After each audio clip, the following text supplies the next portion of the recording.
आज की कहानी दो लड़कियों की है जिन्हें क्लाइंबिंग का जुनून है। मस्ती और मजाक करते हुए वे 20,000 फीट ऊंचे एक पुराने टावर पर चढ़ जाती हैं। लेकिन ऊपर पहुंचने के बाद उनके साथ एक ऐसा हादसा हो जाता है जिससे वे टावर के ऊपर फंस जाती हैं। यह इलाका इतना सुनसान है कि उनकी मदद के लिए कोई भी आसपास नहीं होता। अब जमीन से 20,000 फीट ऊपर, जहां ना ठीक से खड़े होने की जगह है, ना बैठने की, और खाने पीने का कोई साधन नहीं है, ये दोनों लड़कियां कैसे अपनी जान बचाती हैं? यही इस कहानी का मुख्य हिस्सा है। कहानी की शुरुआत बेकी, उसके पति डेन और उनकी दोस्त शाइल के साथ होती है। ये तीनों एक बड़े पहाड़ पर क्लाइंबिंग कर रहे होते हैं। क्लाइंबिंग उनके लिए नया नहीं था, इसलिए तीनों काफी उत्साहित थे। ऊपर चढ़ते हुए डेन को एक चट्टान में छोटी सी गुफा दिखाई देती है। जैसे ही वह अपनी पकड़ मजबूत करने के लिए वहां हाथ डालता है, अचानक एक पक्षी उड़कर बाहर आता है, जिससे डेन का संतुलन बिगड़ जाता है। वह रस्सी के सहारे लटक जाता है। शाइल और बेकी उसे बचाने की कोशिश करते हैं, लेकिन रस्सी टूट जाती है और डेन चट्टान से नीचे गिरकर अपनी जान गंवा देता है। इस हादसे के बाद बेकी सदमे में चली जाती है। 1 साल बीत जाता है,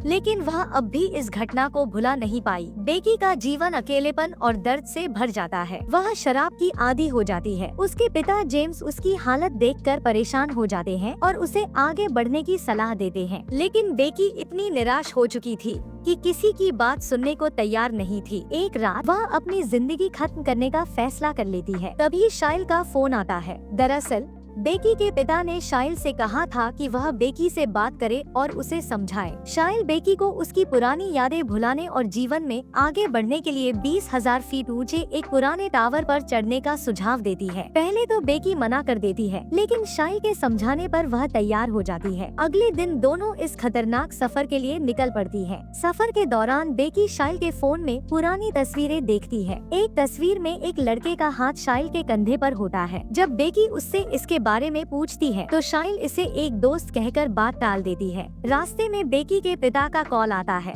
लेकिन वह उसे नजरअंदाज कर देती है। दोनों एक होटल में रुकती हैं, जहां बेकी को पता चलता है कि शाइल एक यूट्यूबर है और क्लाइंबिंग पर ब्लॉग बनाती है। होटल के वेटर से टावर की जानकारी लेकर वे अगले दिन अपने सफर पर फिर से निकल पड़ती है। रास्ते में एक बड़ा एक्सीडेंट होते होते बचता है। आखिरकार वे टावर के पास पहुंचती हैं, लेकिन वहां एक गेट पर ताला लगा होता है और एक वार्निंग बोर्ड भी लगा होता है। दोनों पैदल ही आगे बढ़ती हैं। यह एक सुनसान रेगिस्तानी इलाका था। रास्ते में उन्हें एक मरा हुआ जानवर दिखाई देता है, जिसे गिद्ध खा रहे होते हैं। शाइल उसकी फोटो खींचती है और अपने डर को दूर करने की कोशिश करती है। इसके बाद वह बेकी को भी प्रोत्साहित करती है। टावर काफी पुराना और जर्जर हो चुका था। दोनों ने सुरक्षा के लिए सेफ्टी रोप का इस्तेमाल करते हुए एक दूसरे से जुड़कर चढ़ाई शुरू की। शाइल आगे थी, जबकि बेकी उसके पीछे। टावर की सीढ़ियों पर जंग लग चुका था और वह लगातार हिल रही थी। शाइल ने हिम्मत बनाए रखी और बेकी को भी हौसला देती रही। चढ़ाई के दौरान बेकी ने जैसे ही एक स्टेप पकड़ा,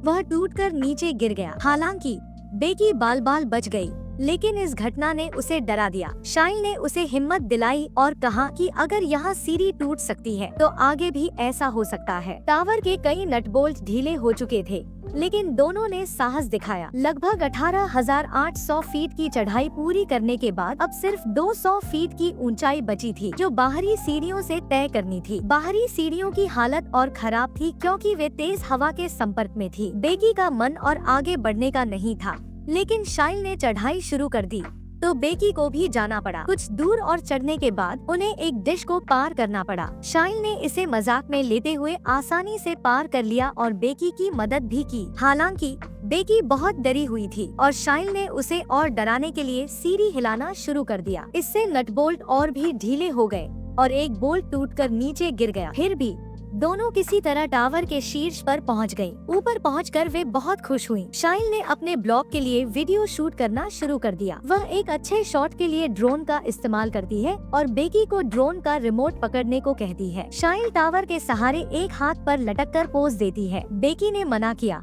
लेकिन शाइल नहीं मानी। शॉट लेने के बाद शाइल ने बेकी को भी ऐसा ही करने के लिए कहा। पहले तो बेकी झिझकी, लेकिन शाइल ने उसे प्रोत्साहित किया कि यह उसका डर भगाने का सबसे बड़ा मौका है। आखिरकार बेकी ने शाइल का हाथ पकड़कर वही स्टंट किया। शाइल ने उसकी तस्वीर खींची। इसके बाद बेकी ने डेन की अस्थियां निकाली और टावर के ऊपर से उन्हें विसर्जित कर दिया। यह पल बहुत भावुक था और दोनों ने डेन को याद किया। अब उन्होंने वापस नीचे जाने का फैसला किया। बेकी ने सेफ्टी रोप से खुद को जोड़ा और नीचे उतरना शुरू किया। जैसे ही उसने पहला कदम रखा, सीढ़ी का बचा हुआ हिस्सा टूटकर गिर गया और बेकी रस्सी के सहारे लटक गई। शाइल ने किसी तरह उसे खींचकर वापस ऊपर ला दिया। इस घटना ने बेकी को बहुत डरा दिया, लेकिन कुछ ही पलों में दोनों हंसने लगी क्योंकि यह अनुभव उनके लिए अद्वितीय था। जब उन्होंने नीचे देखा तो सीढ़ी पूरी तरह टूट चुकी थी। अब नीचे उतरने का कोई रास्ता नहीं बचा था। दोनों ने अपने अपने फोन चेक किए, लेकिन इतनी ऊंचाई पर नेटवर्क नहीं था। तभी उन्हें वहां एक इमरजेंसी बॉक्स दिखा। उसे खोलने पर उन्हें एक दूरबीन और एक फ्लेयर गन मिली, लेकिन उनका बैग नीचे जाकर टावर की डिश पर अटक गया था। बेकी और शाइल गुस्से और निराशा से घिरी थी। शाइल बेकी को शांत करने की कोशिश करते हुए कहती है कि शायद सीढ़ी गिरने की आवाज किसी ने सुनी होगी और पुलिस उनकी मदद के लिए आएगी। लेकिन जैसे ही बेकी नोटिस करती है कि उसके पैर पर चोट लगी है और खून बह रहा है,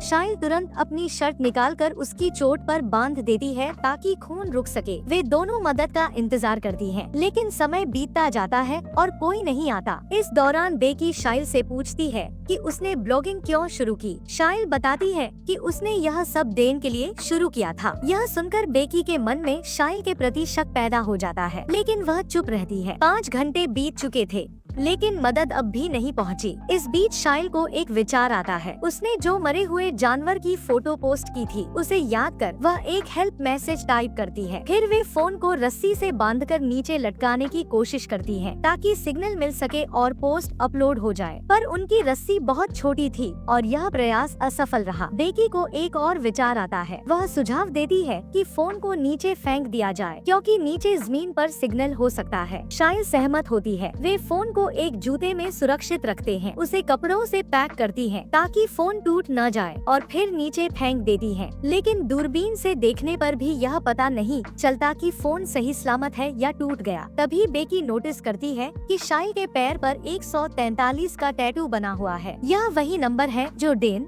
आई लव यू कहने के लिए इस्तेमाल करता था। यह देखकर बेकी का शक और बढ़ जाता है, लेकिन वह फिर भी कुछ नहीं कहती। नीचे एक आदमी और उसका कुत्ता दिखाई देते हैं। दोनों मदद के लिए चिल्लाती हैं, लेकिन उनकी आवाज ऊंचाई के कारण वहां तक नहीं पहुंचती। आदमी फोन में व्यस्त रहता है और उसी समय उनका फेंका हुआ फोन भी चकनाचूर हो चुका होता है। बेकी संकेत देने के लिए अपना एक जूता फेंकती है, लेकिन वह आदमी इसे अनदेखा कर चला जाता है। शाइल सुझाव देती है कि फ्लेयर गन का इस्तेमाल रात में करना बेहतर होगा ताकि उनकी उपस्थिति को देखा जा सके। जैसे ही अंधेरा होता है, वे फ्लेयर गन चलाती हैं। गाड़ी में मौजूद 2 लोग इसे देख भी लेते हैं। शाइल और बेकी को लगता है कि उनकी मदद पहुंचने वाली है, लेकिन वे लोग उनकी गाड़ी चुराकर वहां से भाग जाते हैं। इस घटना के बाद उनका बचने का हर प्रयास असफल हो चुका था। टावर की सिग्नल लाइट जलने लगी थी और अंधेरा गहराता जा रहा था। थकान और नींद के बावजूद वे सो नहीं सकती थी क्योंकि गिरने का खतरा था। बातों के बीच बेकी आखिरकार शाइल से उसके टैटू के बारे में पूछती है। शाइल शर्मिंदगी के साथ बताती है कि उसका डेन के साथ 4 महीने का अफेयर था। वह कहती है कि यह उसकी जिंदगी की सबसे बड़ी गलती थी। वह डेन को पसंद करने लगी थी क्योंकि वह सबसे अलग था, लेकिन उसे जल्द ही एहसास हो गया कि वह बेकी से ज्यादा डेन को कभी प्यार नहीं कर सकती। शाइल के डेन के साथ अफेयर के बारे में जानने के बाद बेकी को बहुत बुरा लगता है, लेकिन वह हालात की मजबूरी में कुछ कह नहीं पाती।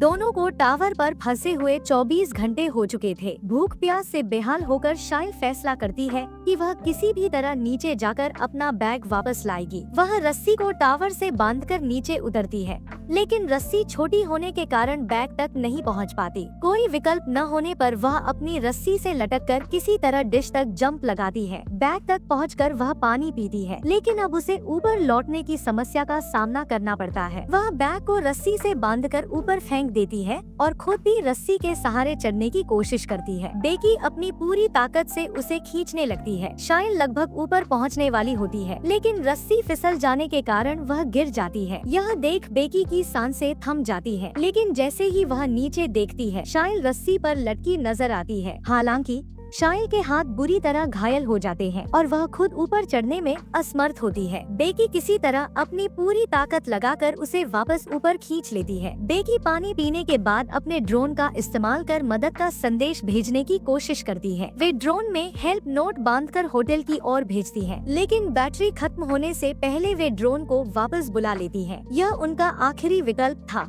लेकिन वह भी नाकाम साबित होता है। रात में बेकी को एक भयानक सपना आता है जिसमें वह देखती है कि शाइल की टावर पर मौत हो गई है और गिद्ध उसकी लाश खा रहे हैं। डर के मारे जब वह उठती है तो समझती है कि यह सिर्फ एक सपना था। अगली सुबह बेकी को एक नया विचार आता है। वह टावर पर लगी लाइट से ड्रोन को चार्ज करने का फैसला करती है। शाइल की चोट के कारण वह चढ़ने में असमर्थ होती है, इसलिए बेकी खुद टावर पर चढ़ती है। लाइट से चार्जर को कनेक्ट करते समय प्लग लूज होने के कारण उसे ऊपर लटककर चार्जर पकड़े रहना पड़ता है। लंबे समय तक पोल को पकड़ने के कारण उसके हाथ सुन्न होने लगते हैं। तभी एक गिद्ध उस पर हमला करता है। वह खुद को संभाल लेती है, लेकिन उसका बैग नीचे गिर जाता है। चार्जिंग पूरी होने के बाद वह नीचे उतरती है और ड्रोन को फिर से होटल की ओर भेजती है। ड्रोन होटल तक पहुंचने ही वाला होता है कि अचानक उसकी टक्कर एक ट्रक से हो जाती है और ड्रोन टूट जाता है। यह देखकर दोनों टूट जाती हैं। अब शाम होने वाली थी और सामने एक भयंकर तूफान दिखाई दे रहा था। बेकी को नींद आ रही थी, लेकिन शाइल उसे सोने से मना करती है। तभी बेकी शाइल से उसका दूसरा जूता मांगती है, लेकिन शाइल बताती है कि वह जूता नीचे गिर गया है। यहाँ कहानी में एक बड़ा खुलासा होता है। असल में जब बेकी शाइल को खींच रही थी, तभी शाइल का हाथ फिसल गया था और वह नीचे डिश पर गिरकर मर गई थी। तब से बेकी शाइल को केवल अपनी कल्पना में देख रही थी। बेकी को अब एहसास होता है कि वह अकेले ही सरवाइव कर रही थी। वह बहुत रोती है, लेकिन हार नहीं मानती। वह अपने डैड के लिए एक वीडियो रिकॉर्ड करती है, जिसमें वह अपनी भावनाएं व्यक्त करती है। अगले दिन बेकी गिद्ध के हमले के कारण उसे मार देती है और खा लेती है। इससे उसमें थोड़ी ताकत आ जाती है। वह रस्सी के सहारे नीचे उतरकर शाइल के जूते में फोन डालती है और उसे शाइल की बॉडी के साथ नीचे फेंक देती है। रात में बेकी के डैड को उसका मैसेज मिलता है। वह पुलिस को लोकेशन पर भेजते हैं। पुलिस जब पहुंचती है तो वे एक डेड बॉडी को ढकते हुए देखते हैं। बेकी के डैड को लगता है कि वह उनकी बेटी की बॉडी है, लेकिन तभी बेकी दौड़ती हुई उनके पास आती है। उसे जीवित देखकर उसके डैड बेहद खुश होते हैं। यह कहानी हमें सिखाती है कि जीवन में चाहे कितनी भी कठिनाइयाँ क्यों न आए, अगर हम उम्मीद नहीं छोड़ते और लड़ते रहते हैं तो जिंदगी हमें बचने का रास्ता जरूर देती है। उम्मीद है आपको यह कहानी पसंद आई होगी। वीडियो को लाइक करें और चैनल को सब्सक्राइब करना न भूलें।